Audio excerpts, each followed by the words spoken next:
welcome once again to another edition of the New Apartment Radio Podcast. That's right. It's me, your host. Once again, Bill, coming at you with the producer, Jackson. Ayo. All right. Today, we have an interesting one to talk about. I want to talk about vinyl records right off the bat. I want to talk about, first of all, what our favorite style of vinyl record is. By that, you might be surprised, there is some. Jackson, are you a fan of the gatefold? Yes and no. Okay. I don't really mind it if it's got like artwork on it, but Yeah. if it's just band photos, then nah. Nah. Yeah. Nah, it's too bulky for the sleeves. Agreed. I like them for if they're on a shelf, but something like that stand over there, Yeah, not they cool. definitely suck. Yeah, you definitely need like the outer sleeves to kind of hold them in. That's right. I like I just like the normal kind of cardboard vinyl record for that style. Gatefolds are cool, I guess, mainly too when they're double disc. Well, that's what I mean. Like, a single disc is just stupid. Yeah, I don't like. So my inner party system over there is like the normal cardboard, but both discs are in it. I hate that. I wish that would have been a gatefold, just because it would have made more sense. Yeah. I wonder why certain bands make, like decide like, oh, this should be gatefold or this one should be, normal. I wonder what thought process. I'm not sure. Yeah, because it's like this isn't just like recent. Like my mom had old records that were gatefold and yeah. So it isn't like this isn't new. This is like something that's been around since the 50s. I guess it's just something that like, hey, I want to make this record gatefold. It's like, sure, what do you want to put in it? I don't know. Yeah, exactly. It's like, just put something in it. Like, okay. I guess it's just a random choice they make. I guess. Speaking about old records and such like that, something that we talked about, which unfortunately got erased because it was on the damn it all. This thing fell on me. There we go. By the thing, I mean a large, heavy-set woman. No, I'm kidding. No, it was the blanket. We talked about in that one episode that is deleted, the long lost, forgotten podcast, about when I had those chum charts. Oh yes. Yeah. Yes. I gave you one. What did you end up doing with that one? I'm gonna hang it somewhere in my room. I don't know where yet, but I just got it on my shelf right now. Nice. So what it was like, chum charts are the rock and roll. This was a country one, and it had Johnny Cash and June Carter with the song Jackson written. Yeah. Yeah. I think that's probably right when that song came out. So probably. Yeah. Did you end up showing your parents that? Yeah, I showed my mom. Nice. I don't know if Nice. I can't remember if I showed my dad or not. Yeah, it's very cool, and I got a whole bunch more. I was looking to sell them. Now the problem with selling them is because my mom checked stuff off on them, so they're not mint. No, they're not. So people are like, well, I don't know if I want them then. It's like, well, some of these are hard to get. Sometimes you have to take what you can get. I know I found 100%. That out with collecting old stuff. Yeah, it's like if it's some of my old wrestling magazines have, as long as it's not like ripped completely. No, they're not ripped. They're just like my mom checked like off the songs, I guess, that she liked or that she had or something. I don't know, but it is what it is. I mean, I'm sure I could sell them cheap to someone if they really needed them. I don't particularly need them. I kept some, however. I went through, there was Chum Radio back in the day, 1050 Chum put out a vinyl record of like their top number one hits over the years. Oh, yeah? So I went through and looked to see if Mom had any of the Chum charts from the number one hits, and she did. So I kept those inside the record. Yeah. So it's kind of like, that's kind of neat, But these Chum charts were very, very cool. We found that one, of course, from Wallaceburg, Doug's Vinyl shop or whatever. Yeah, that's so weird. There was an old record store in Wallaceburg, probably back in, it had to have been the 50s, 60s. Yeah. That's crazy to think that.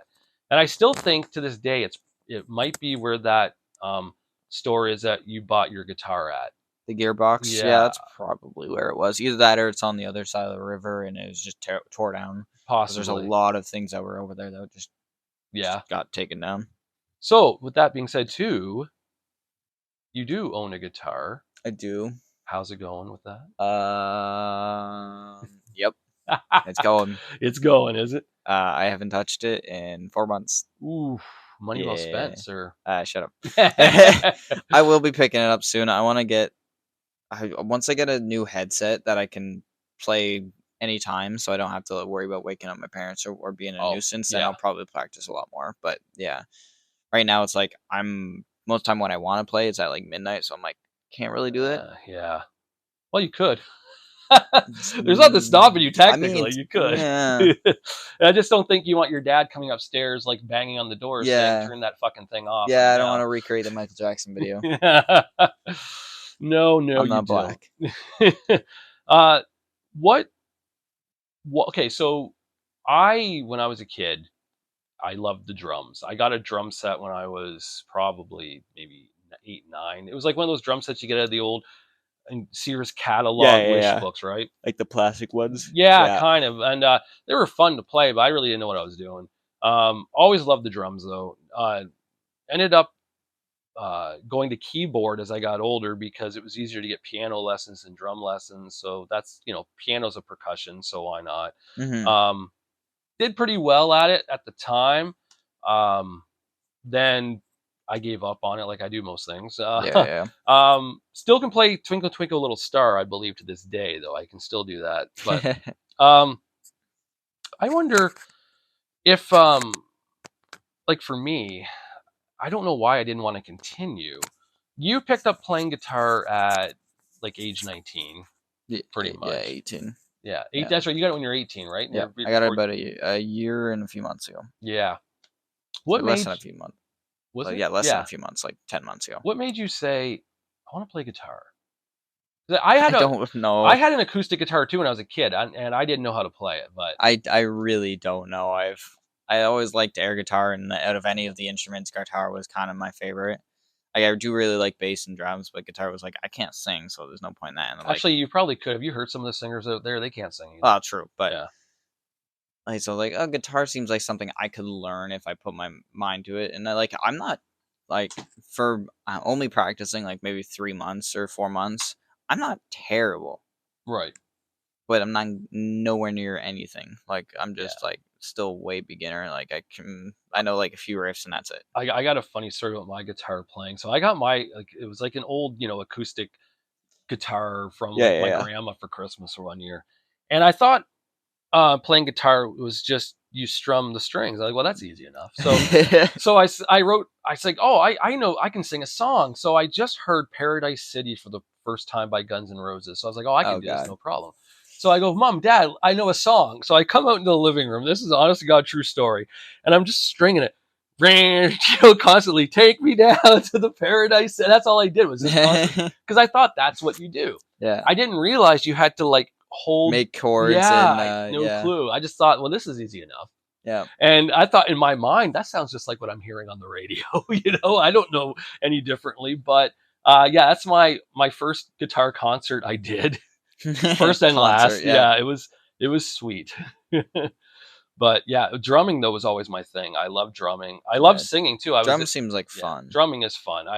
Melissa's nephew Orion has a drum set one year for Christmas, and I remember I sat down and I started doing the stuff, and Melissa's like, "I didn't know you could do that." I'm like, "Me neither." You start really the older you get, you can kind of. Because I know at work you're the air guitar man, but you notice I'm always doing the drumming on the boxes because that's what I love. I feel like we could be a very good fake band with our air band and cardboard boxes we use, but real instruments we are not right now. It takes way too much practice and money. Oh, it does, and God bless those musicians who go through with that and do it because. You must have to really be passionate about it. Either passionate or really talented. Yeah, and both if you're lucky. Yeah. Speaking about good stuff involving music, on the last podcast we did, people, you may have heard that I ordered some. Well, Melissa and I both ordered some vinyl records from Pop Music in Toronto. I just got the email notification saying that they've shipped and we have the tracking. Woo. They should be here by what's today? Monday? They should be here by Wednesday, I bet. So something exciting to look forward to. And on the next podcast we do, I will give you what do you call it? A review of how the album sounds, especially the GNR Greatest Hits. I mentioned that on the last one. I am curious. I know a lot of their hits. Some of their hits on there I don't really know, so I'm kind of intrigued. Here's one for you then, Jackson. What to you What band do you think? You know what? I'm just good with their greatest hits. Like, is there a lot of bands where There's you're? probably a good amount of them. It's interesting because I would be good with. There's a lot of bands I would like. I want the greatest hits, and that's it.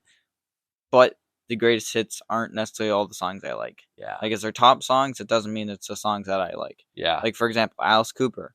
I could get a greatest hits, but I'm missing a few songs that I really like. Yeah. Or Johnny Cash, same thing. I'm missing a few songs I really like. Eminem, same thing. Like, Eminem, I'd probably just get his albums by now. But yeah. Yeah, I don't know. There's a lot of artists out there that are like, hey, I only know 2 or 3 songs, or maybe 10 songs in total, and it's like one from each album, maybe a few from one album, and it's like, cool, I could get the greatest hits, but I'm either missing out on stuff I like, or I'm getting stuff that I don't like. Yeah. How do you feel about greatest hits albums where like the band releases like a few like new tracks, unreleased tracks? Do you think that's good or bad? Because to me personally, it's like, oh, you're It's forcing me to buy bittersweet. it. Yeah, Yeah. it's very bittersweet. It's like, hey, new stuff, cool. But if you already have the albums, like all their albums or whatnot, then you're Yeah. like, well, I only got to get this thing just because. And I think it worked for example, Bush, who did their greatest hits because they only put their first 2 albums on vinyl, being 16 Stone and Razorblade Yeah, Suitcase. The rest, if it is on vinyl, it was when it first came out, and you're not going to get it now. yeah, So the greatest hits though gave you all their radio songs on the vinyl to hear, which was a blessing because all right, now I got those at least. yeah. You So got some of the stuff other like ones. stuff like that is good. But sure, something like for me with Sum 41, I like their hits and that's it. I actually tried listening to their albums. I was not a fan of a lot of their stuff they did besides their hits. The hits is good enough for me, and that's all I need, and that's good enough. What about an artist? Because I just watched a video about this. These 2 guys do this on YouTube, and it's funny because the one guy, like, it does remind me a lot of what you and I do, only without YouTube video. We're just podcasts and mics. Yeah. Ooh, that would have been a good name too. Podcast and mics for. Uh, Anyways, they talk about how certain bands you only really like one album. And that's it. You don't really Yeah. bother getting anything else. I'm like that with Disturbed. I have the Believe album, Yeah. and if that's all I ever have, that's good enough. Yeah. Because that's all I like. And I'm not saying they don't do other good stuff. It's just, I never cared to check it out. I never cared to want to check it out. Yeah, There's you're just nothing like, about. you're good with that. Yeah. Do you have a band where you're like, yeah, one and done is good? Probably. Don't know if I can think of any right now. Because I tend to, if I really like an album, I'll tend to listen to their other stuff just to see if it's good. Yeah. Like, for example, a band that I recently listened to, I Prevail. Mm-hmm. I listened to their one album, their biggest album, and I was like, this is good. I have yet to go around to listen to their other stuff. Yeah. But I want to, because I'm like, this album's really good. I bet their other stuff is similar. Yeah. And I'll like it as well. So it's very rare that I'll listen to one album and just stop. There might be one if I looked on my playlist, but it's kind of funny you say. I actually know of I Prevail. I don't know how I know of them, but it's not through you. The Blank Space cover. They did a metal cover of Blank Space. Well, it's not even that either. Oh. I don't know. I just know of that name, and I don't. I'm wondering if they covered. Remember that Pop Goes Punk or whatever. Yeah, they were on. That was their Blank Space cover was on there. Oh, see, I didn't know that, but I think they also did other songs probably before. That's where I heard. Probably. Yeah, that's where I first heard Pierce the Veil too. Yeah, they were on Punk Goes Pop Volume 6 with that one, and I have to double check that. Maybe I don't know if I think that was the only one they were on. Okay. Yeah, there's probably other ones in here that like, hey, I've only listened to one album and that's all I need. Yeah, but I just can't think of any. That happens. It also doesn't help that a lot of these bands, I'm like, hey, I know one album and then a few other big hits from them, right? Like, for example, Blue Oyster Cult. I know, like, their big hits, like, Don't Feel the Reaper, Burning With You, ETI, but then I listened to The Symbol Remains, and I love that album, so I like that whole album and then just a few other hits. Yeah, I get that. You know what's funny? I got to bring this up because it happened today when I was out. I put it in my Facebook status because I had to. It was just so ridiculous. Yeah. I want to see if it's ever happened to you, Jackson. I had today. I'll just read what I wrote because it's easier than explaining. Yep. Today I had my first encounter with a random male giving me that head nod of approval while I was outside. I still never know to this day or understand what that means. Is he giving me the head nod of approval that shows a fellow man is out and about? Is the head nod of approval saying we were both wearing hats? Either way, I felt the need to pass it forward. So about 10 minutes later, I saw a fellow man biking, so I gave him the head nod of approval. He did not reciprocate. I was stunned. I felt like I let my fellow head nodding men down. However, how will I get through this day? Have you ever had that where someone sees you and they kind of give you like oh, the yeah, nod? I do that all the time. Why do men do it's this? Just like sup. Oh, geez, it's so ridiculous. I know, but it's it's an acknowledgement of their being. Okay. It's like, hey, you're there. Hi. Whatever. Right. Well, like if you're friends with them, if you know them, you do the upwards. If you don't know them, you just do downwards. You know what's weird? Did you ever do the one at work where you kind of do the when you walk by someone, you're kind of like, I don't know what that look is. You're just like, we're here. We're here. See you later. It's like, hello. Yeah. Bye. But yeah, the head nod. Oh, I always love that. I remember one year I got it so much. I'm just like, what the hell? I'm like, all right then. I just kept like nodding to everyone, like, hello. Like, okay, that's just an innate thing that guys do. See, it's right there. It pays off to be Hey, Melissa, I know you're not mic'd. What do women do when they see each other? Just ignore each other? For the most part, or say hi. Say hi. Say hi, yeah. Or maybe like wave. Wave. Yeah, not men. We just do the head nod on our way. No.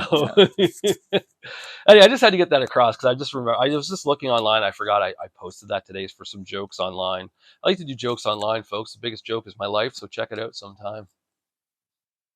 Have you posted it online yet? No. Oh, you got to get on that. No. There, you get some likes for that. Shit. Yeah, I should.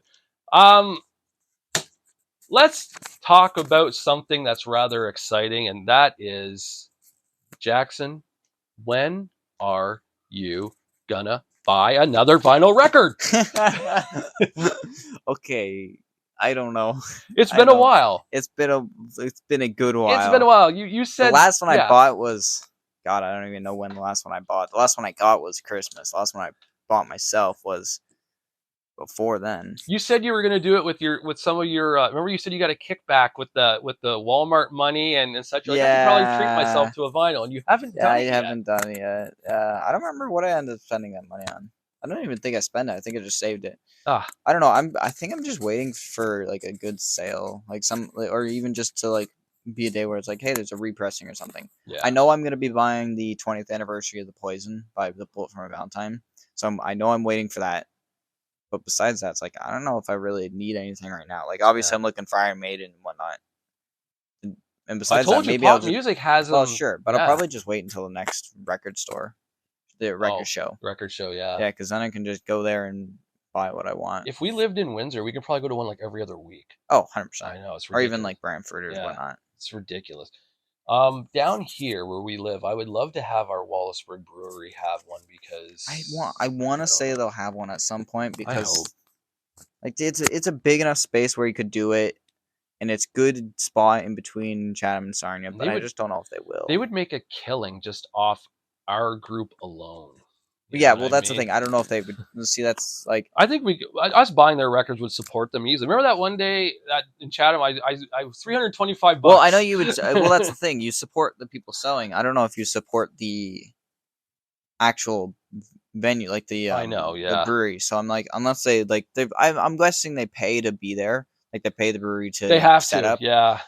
Because I know there's one you were talking about, the one dude in Tilbury that gets it for free or whatever. Yeah, through Windsor, and then he because of that he lets his buddies go there as free of charge too, so everyone's making money. Yeah, and it helps too because the brewery, although the brewery gets business regardless. Yeah, so they do too. You know, they probably take a fee, but it's probably not very expensive. So what I found weird about our record show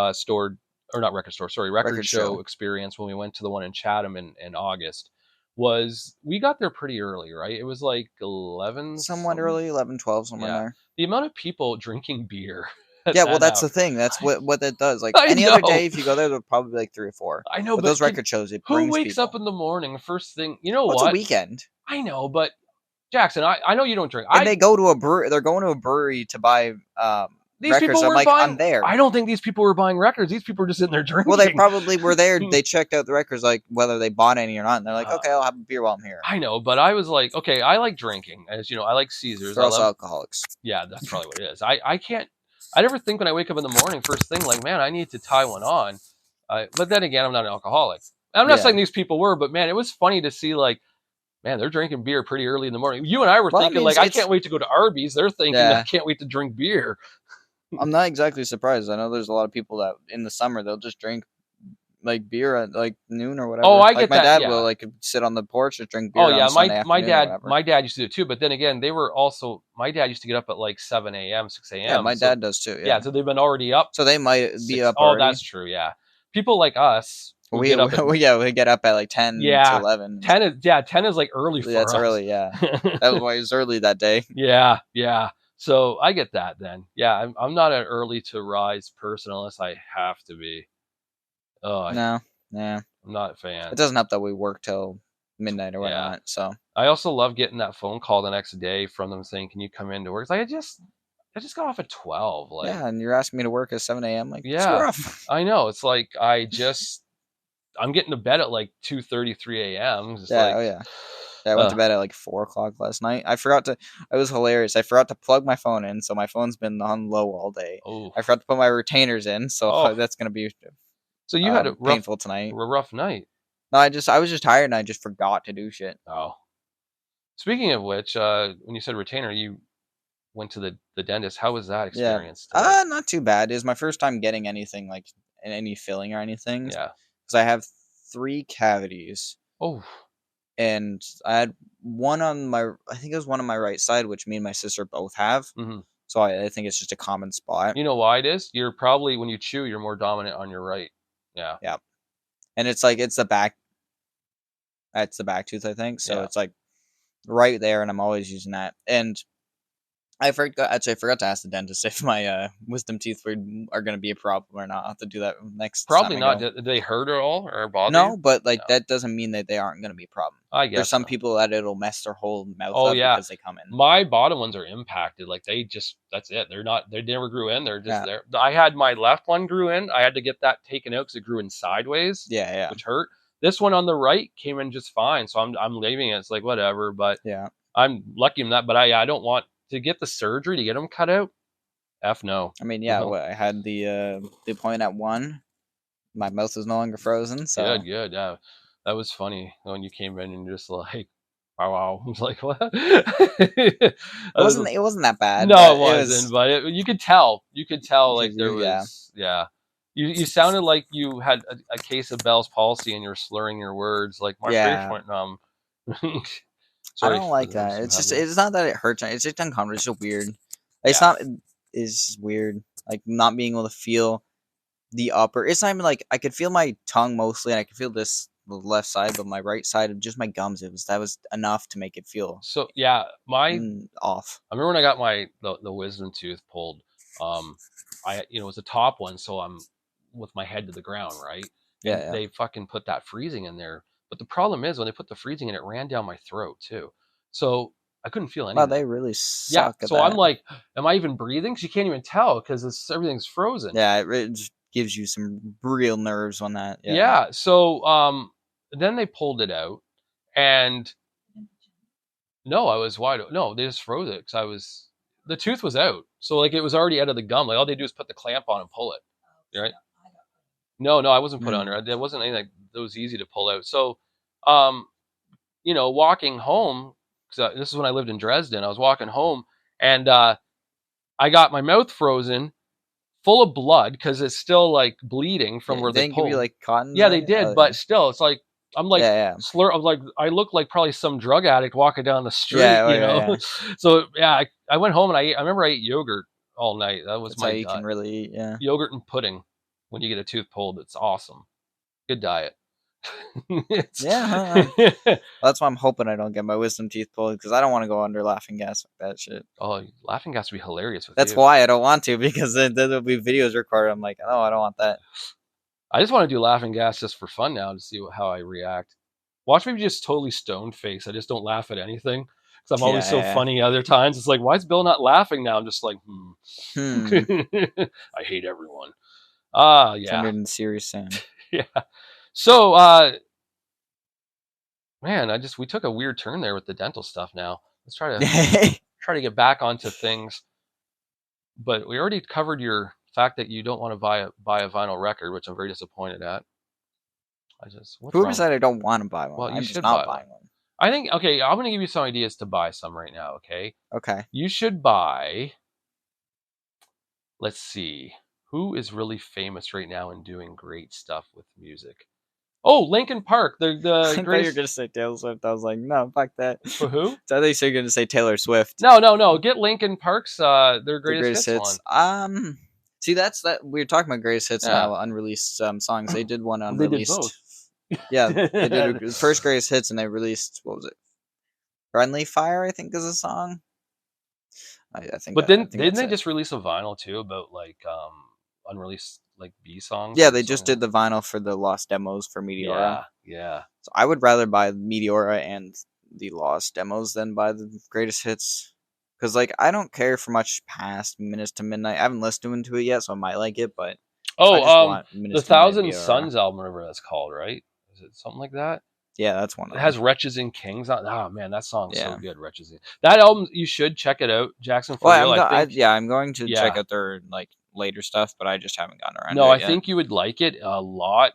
I did. I didn't think I was gonna like it, because I was like, I don't know. Then I gave it a listen back. This was back in like 2010 or something when it came out. It was good, and I was almost pulled the trigger one time to get it on Amazon. It was on there, and then they sold out and they never came back. It was like one of those deals. It's like, cool. Yeah. So I missed out on that one. Hopefully it comes back, or I think it will. What, 2010? So maybe in 6 years it'll have its 20th anniversary. Yeah, maybe. Well, let's check out my. This is going to be great for the listeners. I'm checking out my Canada Post tracking from my vinyl records to see where it's a live update. Yeah, if it's sent out. So it is. It's been picked up by Canada Post. So, also some good news today too. And this, again, people listening to this are going to be like, "What is wrong with you?" We just got done listening to this amazing podcast last week, and now we're listening to these two idiots talk about random stuff this week. But whatever. I ran into the mailman today out there when I was leaving, and I asked him about the mail slot out there. I'm like, if we put letters out there, do you look at them and pick them up? He said, yeah, we do. I'm like, I've been bringing them over to the frickin' Shoppers Drug Mart, dropping it off over there all the time. I didn't know. Yeah. So he said, no, you can leave them out here. It's like, oh, so if you have to mail something, Melissa, now you know. And for people listening here, if you're ever at my apartment building and you want to mail something, yeah, well, that's good to know. Yeah, so Jackson, bring over some letters sometime. Yeah, I'll mail them from here instead of my house. All right, there we go. That's your useless stuff for the day on this beautiful. That's all we talk about nowadays is just useless stuff, I think. Well, we try to stick with music, but it gets so tough when music is just not good. Well, anymore. I mean, it's just not good.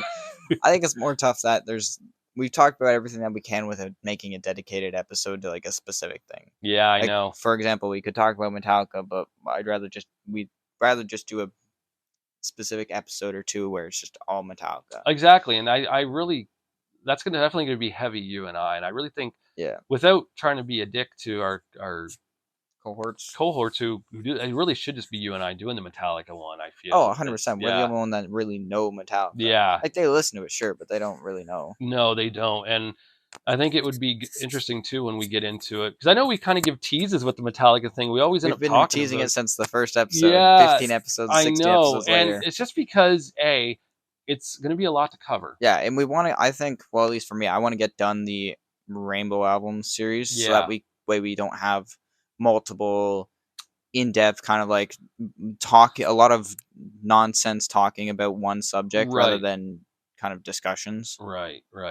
And actually, to listeners out there, and out of all the listeners, your dad's been the only one so far that I believe has, maybe others have, but have followed me on Instagram, because I just want everyone to know, if you want to hear something from us, follow Jackson or I, or the New Apartment Radio Instagram. Follow all three of us, even if you want. Yeah, go on YouTube, leave a comment. Yeah, let us know what you guys would like to hear too, because Jackson and I are just winging it. And we said that right from the get-go, we're going to wing it. Yeah, we're just winging it. We're having fun. We love music. We love talking.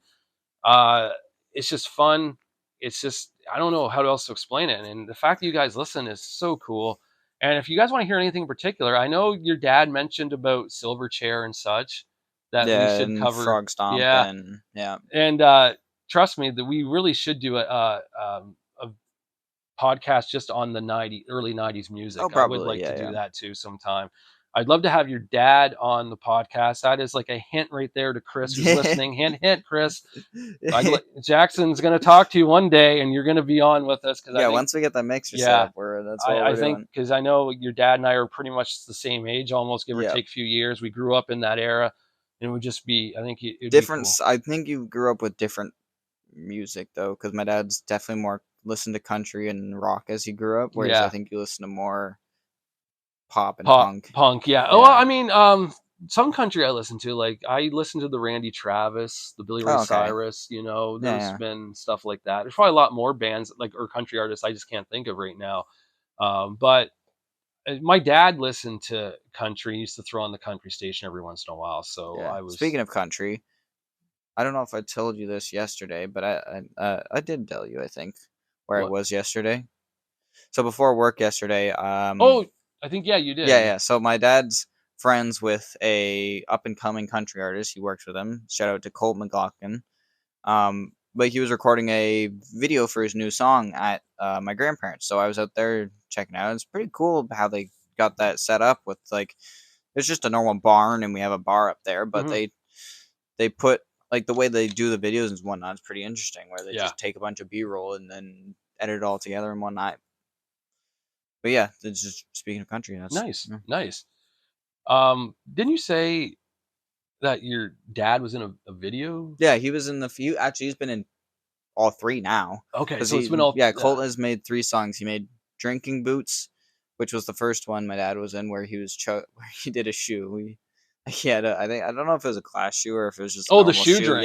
Yeah. And then the second one, he had his old green truck in it.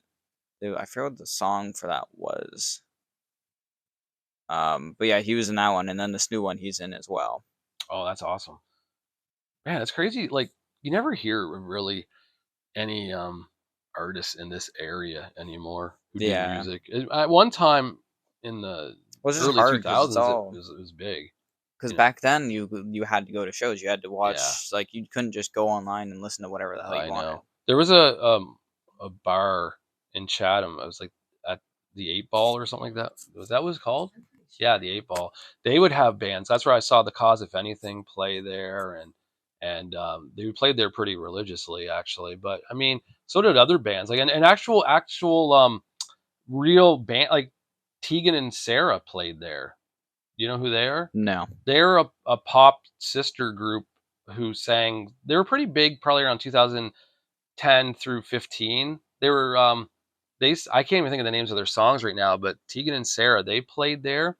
So did Edwin, of course, from I Mother Earth. He played there. I think that's his name, Edwin. Yeah. Tegan and Sarah. Yeah. They were pretty big, like probably. Oh, they did this. They did this song "Everything Is Awesome" for the Lego Movie. Yeah, that's funny. Yeah, they played Chatham there, and I'm pretty sure it was at the 8 Ball. I think that was like one before the 8 Ball closed down. I think this would have been like 2000 and 2000 and yeah, that was a good year. 2000 that's a good year. 2014, I think, was probably the year that they were there.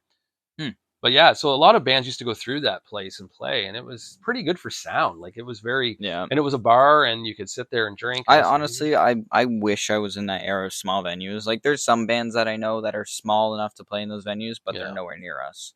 Well, yeah, it's like I wish, and just recently actually, Slipknot did a concert because they just announced their new drummer because they fired their old one like a year ago. But they just did a concert with their new drummer, and they did they did a 20 because they're doing 20th year anniversary. I heard, I saw the pictures and everything. Yeah, so they did the whole old red jumpsuit with the old style, and they were in some small, like, I think it was 800 person venue in like Nevada or something, like somewhere in the middle of the Southwest. That's awesome. And so I'm like that. So it seems like bands are starting to do more small venue stuff. It's just not as common. Well, I think the reason why they do it is they get an energy out of those small venues you don't get in the big stadium. Like, the big stadiums are cool, right? You get energy at both, but it's kind of a different type of energy. Like, but at the big stadiums, you get that big, like, holy shit, there's so many people singing along to a song type thing. But whereas small venue, it's like much more personal. It is, and small. So it's a perfect example for me, of course, because with my love of wrestling, I remember hearing a story where Edge said at WrestleMania one year he speared Jeff Hardy was hanging on to this was a ladder match. He was hanging on to something, and Edge speared him off the ladder, and they hit the ground. And they sat there and they didn't hear anything. Like they heard fans, but they didn't hear the rush. The reason why is because they were in a giant stadium with 70,000 fans. All the sound goes up, so you don't hear the sound. With bands, they're playing the sure they could be singing along, but you're not probably getting it. If you're in a small area and there's fans everywhere right in front, it's going right into your face. Yeah. You know that they're reacting. That's a huge thing. I think that's why bands kind of go back to that because they remember growing up in that, like, oh, remember when we played this dive bar, to, get over? Like, yeah. And then they're like, well, let's go back and do that again. Okay. With that being said. just immediately. No, Jackson's mic is dying, folks. We're going to make this a quick one today, so that's okay. How many minutes have we been doing this one? 37 minutes. That's good. We can do a fast one today. We really have nothing else to talk about. It doesn't hurt. Overall, to say, with artists, it's good to go back to the small venues to kind of remember the days of having a hard time. And it's better for fans too because you don't have that.